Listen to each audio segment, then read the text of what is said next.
यह कहानी एक लालची कौवे की है और इस कहानी का शीर्षक लालची कौवा है।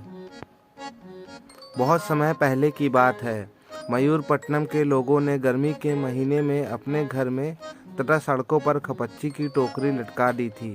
उसमें उन्होंने अनाज के दाने तथा पानी का कटोरा रखा था, जिससे पक्षी आकर उन्हें खा सके। एक लखपति व्यक्ति के घर खाना बनाने वाले रसोइये ने भी अपनी रसोई में एक भद्र कबूतर आकर रहने लगा। प्रतिदिन सुबह वह उड़कर चला जाता और दोपहर में वापस लौटकर आता था। एक दिन रसोई में मछली पक रही थी। ऊपर से उड़कर चला जाता हुआ कौवा मछली की सुगंध से आकृष्ट हो गया। उसके मन में मछली खाने की तेज इच्छा हुई। वहीं पास में वह बैठ गया। शाम के समय उसने कबूतर को रसोई में जाते हुए देखा। उसने सोचा, कबूतर के सहारे वह रसोई में जाएगा और उसे मछली खाने को मिलेगी। अगली सुबह जब कबूतर उड़कर रसोई से बाहर निकला, तब कौवे ने उसका पीछा किया। कबूतर ने कहा, कौवे भाई, तुम मेरे पीछे क्यों आ रहे हो? कौवा बोला, उस्ताद, मुझे तुम्हारा रहन सहन बहुत पसंद है। मैं तुम्हारी सेवा में जीवन यापन करना चाहता हूँ। कबूतर ने उत्तर दिया, कौवे भाई, हमारा चुग्गा अलग अलग है। मेरी सेवा करने में तुम्हें बहुत कठिनाई होगी।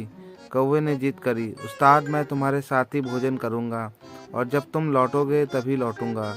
कबूतर ने कौवे को नसीहत देते हुए कहा, ठीक है, तुम सतर्क रहना। कबूतर ने अनाज के दाने और बीज चुगे, जबकि कौवे ने पास पड़े गोबर में से कीड़े चुनकर खाए। वापस कबूतर के पास आकर उसने कहा, उस्ताद, तुम चुगने में बहुत समय लगाते हो, तुम्हें कम खाना चाहिए। शाम ढलने पर कबूतर के साथ ही रसोई में लौट आया। रसोइये ने देखा कि उसके पालतू कबूतर के साथ एक दूसरा पक्षी भी आया है, तो उसने एक दूसरी खपच्ची की टोकरी टांग दी। इस प्रकार दोनों पक्षी साथ साथ रहने लगे। एक दिन लखपति दावत के लिए ढेर सारी मछलियां लेकर आया। रसोइये ने उन्हें रसोई में लटका दिया। मछली देखकर कौवे के मुंह में पानी आ गया। उसने उस दिन बाहर नहीं जाने का निर्णय किया, जिससे वह मछली खा सके। पूरी रात उसने बेसब्री से काटी। सुबह बाहर जाने के लिए तैयार होकर कबूतर ने कौवे से कहा, कौवे भाई, चलो चलें। कौवे ने कहा, उस्ताद, आज तुम अकेले ही चले जाओ, मेरे पेट में दर्द है। कबूतर ने कहा, कौवे भाई, आज से पहले कभी भी कौवे को पेट दर्द होते नहीं सुना है। हो ना हो तुम भूख से संतृप्त हो, कहीं तुम मछली खाने की योजना तो नहीं बना रहे हो? और मनुष्य का भोजन तुम्हें करना सही नहीं है, ऐसा मत करो, चलो मेरे साथ चुगने। कौवे ने अड़े रहकर कहा, उस्ताद, मैं नहीं आ सकता। ठीक है, तुम मेरी बात नहीं मानोगे, सचेत रहना, इसमें तुम्हारा ही नुकसान है। ऐसा कहकर कबूतर उड़ गया। उस दिन रसोइये ने मछली के कई व्यंजन बनाए। भाप बाहर निकलने के लिए बर्तन को ऊपर ढककर खोलकर कलछी उसमें रखकर वह रसोई के बाहर खड़ा होकर अपना पसीना पोंछने लगा। कौवे ने रसोइये को रसोई से बाहर देखकर सोचा, जी भरकर मछली खाने का यही उपयुक्त समय है। अपनी इच्छा अनुसार मैं छोटे टुकड़े खाऊं या बड़े टुकड़े खाऊं। एक बड़ा मछली का टुकड़ा मैं अपनी टोकरी में लेकर जाऊंगा, जहां मैं बैठकर आराम से उसे खाऊंगा। ऐसा सोचकर कौवा अपनी टोकरी से उड़कर नीचे आया और कलछी पर बैठ गया। कलछी हिली और उससे खनखनाहट हुई। आवाज़ सुनकर रसोइया सावधान होकर भीतर आया।